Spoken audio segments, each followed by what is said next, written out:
Climatologista há 25 anos, formada pela Universidade Federal da Paraíba, mestra em meteorologia pela mesma instituição e doutora em engenharia civil pela Universidade Federal de Pernambuco. Esse é parte do percurso acadêmico e profissional da nossa convidada de hoje. Nossa conversa por aqui vai ser sobre assuntos que envolvem o trabalho e a vida dos povos do semiárido das áreas urbanas e rurais. Francis Lacerda, seja bem-vinda à TV Caatinga. Olá, Meire. Olá a todos os telespectadores da TV Caatinga. Para mim é uma alegria estar com vocês e a todos que estão antenados agora vendo essa entrevista com a gente. Uma alegria. Que bom.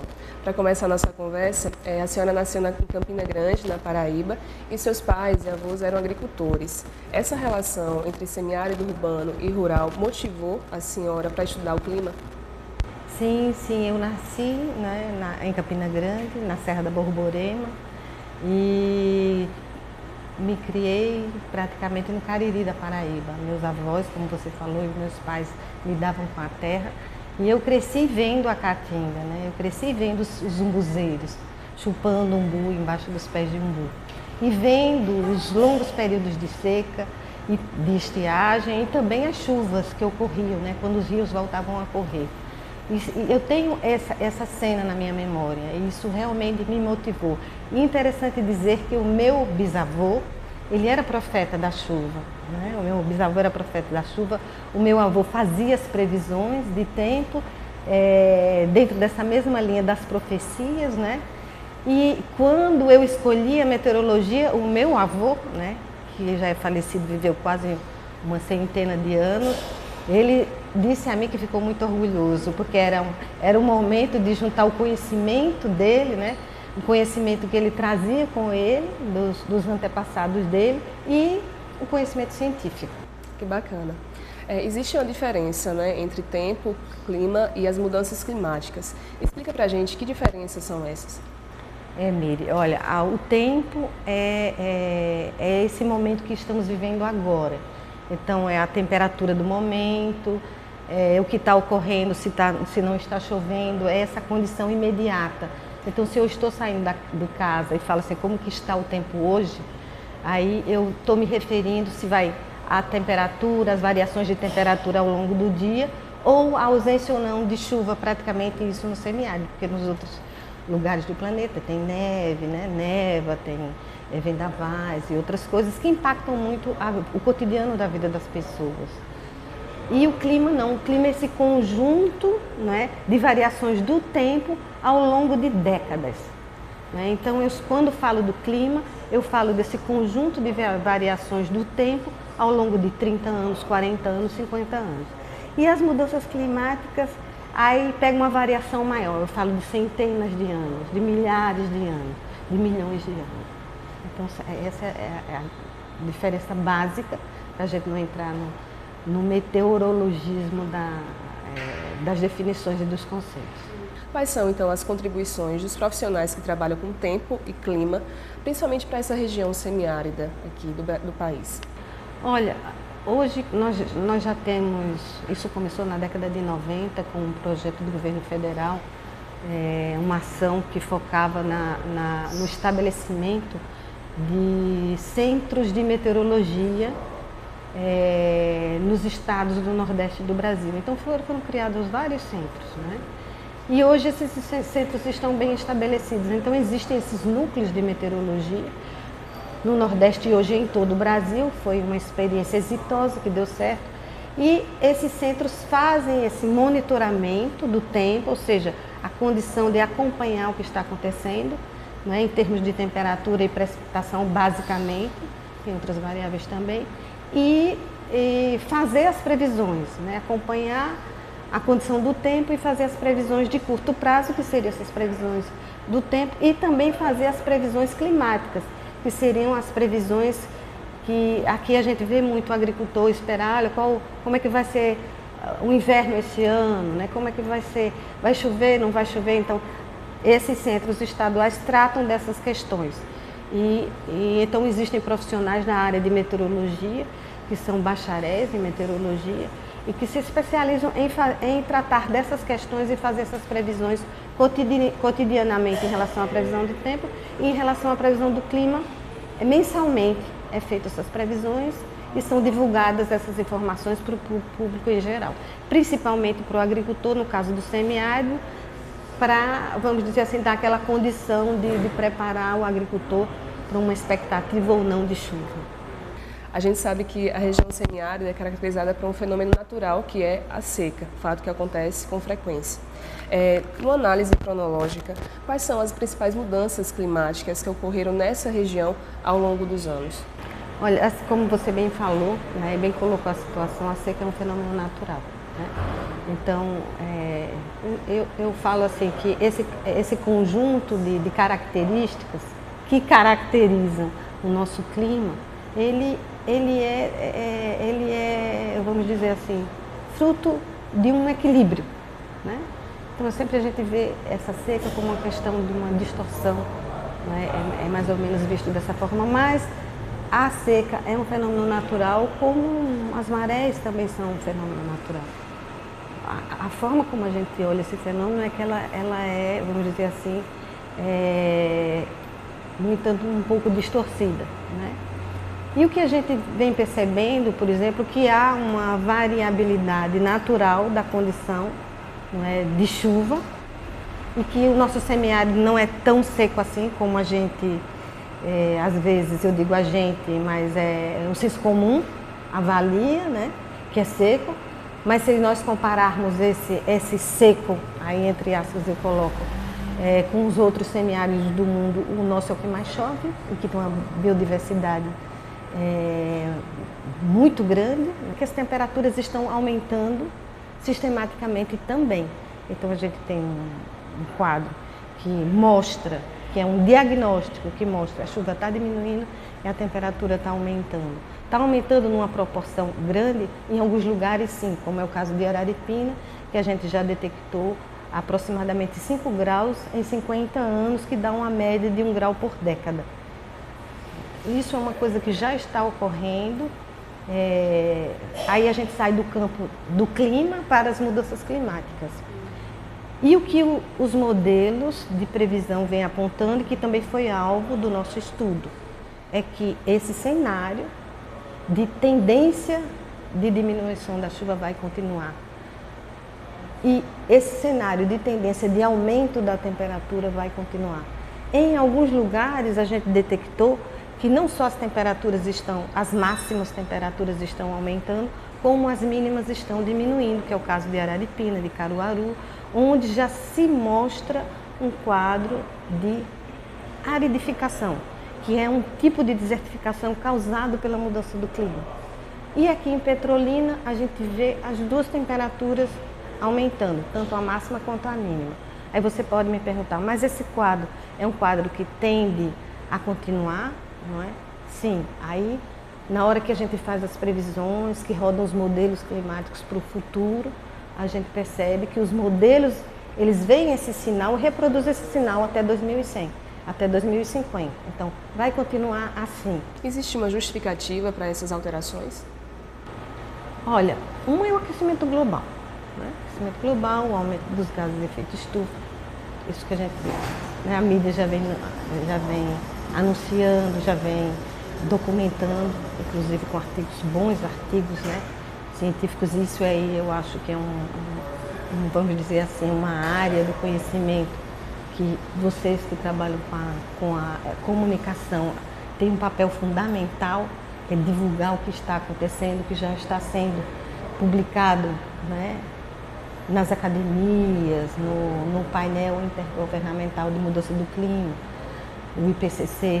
Então é possível, não é, dizer que uma parte dessas alterações climáticas ela é consequência desse acúmulo de gases, né, que hoje já ultrapassamos os 400 partes por milhão, né, o globo como um todo. A Terra já está em média 1 grau, média global da temperatura do planeta. Isso parece pouco, mas tem uma repercussão na dinâmica de vida, na termodinâmica e na vida do planeta como um todo, tremendo. E aí a gente poderia fazer um programa só sobre isso. E uma outra parte, vamos dizer assim, que é a parte mais local, está relacionada ao uso da terra, né? Então tem os gases, as emissões de gases de efeito estufa, que é o grande, vamos dizer assim, é o grande protagonista do aquecimento global e das mudanças climáticas, mas localmente há uma ação, não é, local que amplifica o sinal das mudanças climáticas. No caso aqui da Caatinga, e não é, fazendo esse elo com a TV Caatinga, é o desmatamento da Caatinga. A gente vai fazer uma pausa na nossa conversa para intervalo. A gente volta já.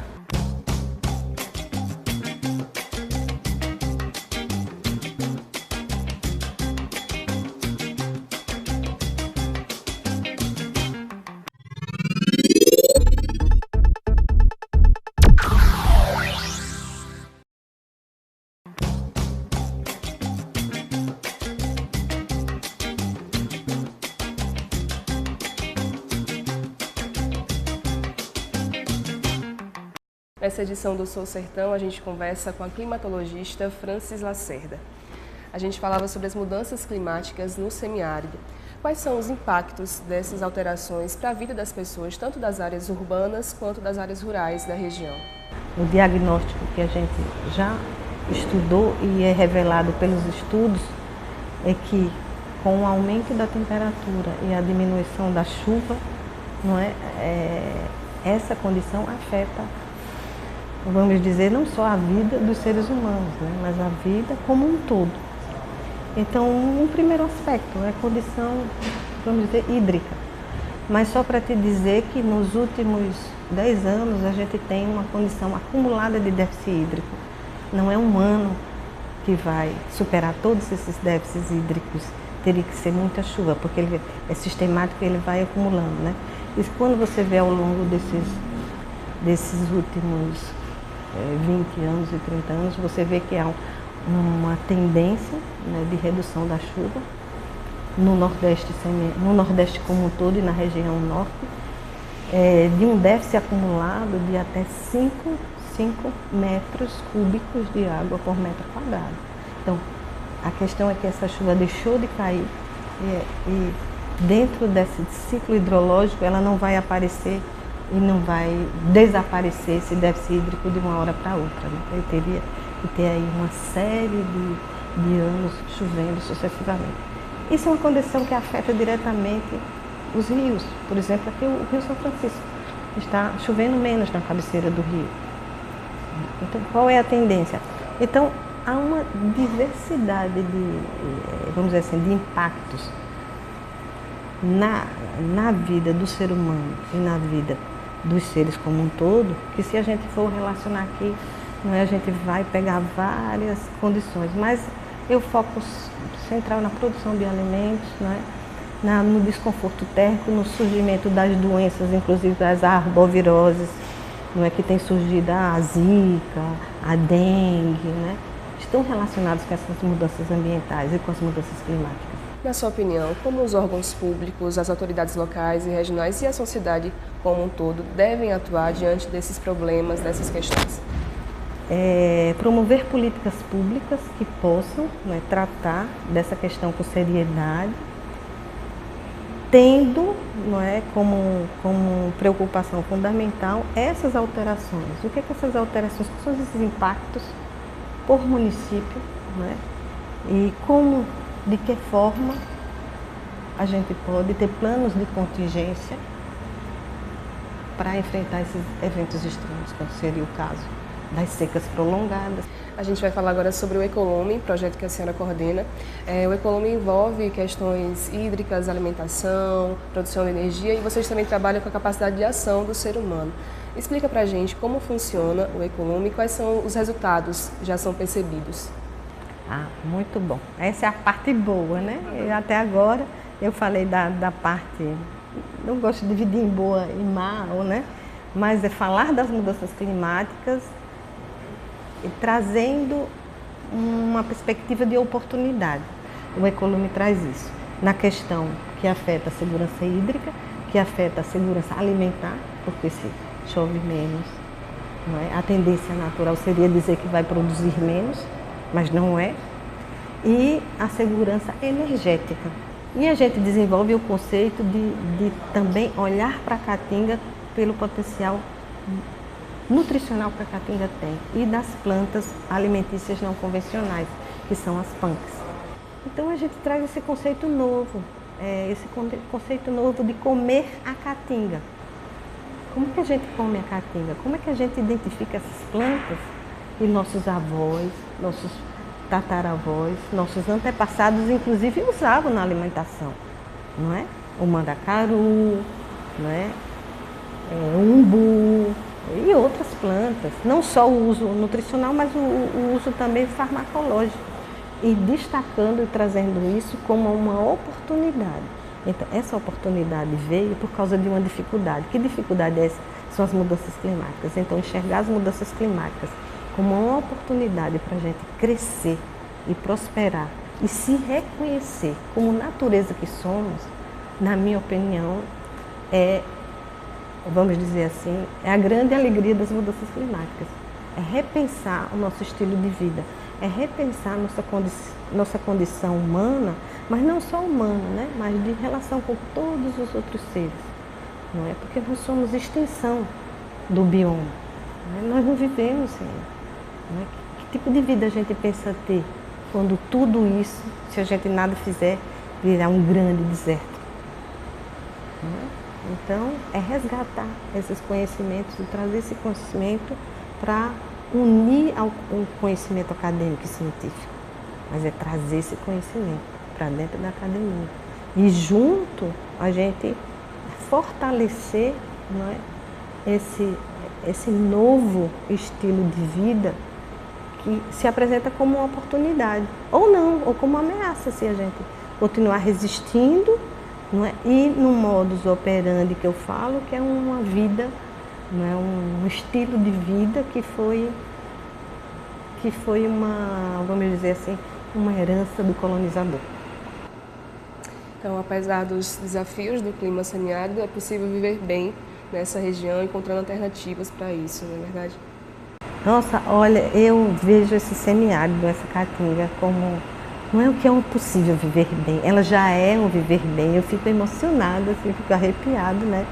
Porque eu cresci vendo essas plantas e eu vi meu pai desmatar 500 hectares de caatinga para criar boi, para plantar capim, né? Então ele passou décadas na teimosia, porque vem de uma cultura. Então, é possível que a gente veja que a gente já tem um ambiente próspero e rico. Não que a gente vai ter, mas que a gente já tem. E a gente está destruindo isso sistematicamente, por não entender, não é, que nós somos uma coisa só. Nós estamos interligados com tudo o tempo inteiro. Não é? É uma teia. Não é? Então, eu digo, quando não é da possibilidade nossa, é possível que o ser humano faça uma reflexão e que a gente comece a pensar, não é, que nós somos seres que nos complementamos com outros seres e que a gente possa pensar numa vida que valoriza a própria vida, valorizando, né, a natureza que é e que somos nós também. Eu acho que a mudança climática traz essa oportunidade da gente rever esse nosso padrão de vida, essa nossa forma de enxergar a nós mesmos e, portanto, enxergar o mundo de uma forma diferente. Francis, muito obrigada pela sua participação aqui no nosso programa. Nós também agradecemos pelas suas contribuições para a nossa região semiárida. Eu que agradeço a oportunidade e fico muito lisonjeada e grata de ter esse espaço, não é, dado por vocês para a gente ter essa conversa gostosa, assim. É muito bom saber que tem pessoas que se preocupam com a comunicação, não é? E que eu vejo que todas essas questões que a gente falou e abordou agora aqui, nesse momento, e que depende dessa comunicação. Então, as outras pessoas precisam saber o que está acontecendo porque muita coisa é dita, mas pouco se explica o porquê das coisas, né? E que as pessoas possam ver essas oportunidades. E vocês, da TV Caatinga, nos têm dado esse momento precioso agora de falar um pouco sobre essas questões. Muito grata mesmo. Nosso agradecimento também se estende a você que acompanhou essa edição do nosso programa. TV Caatinga, a verdadeira imagem do sertão.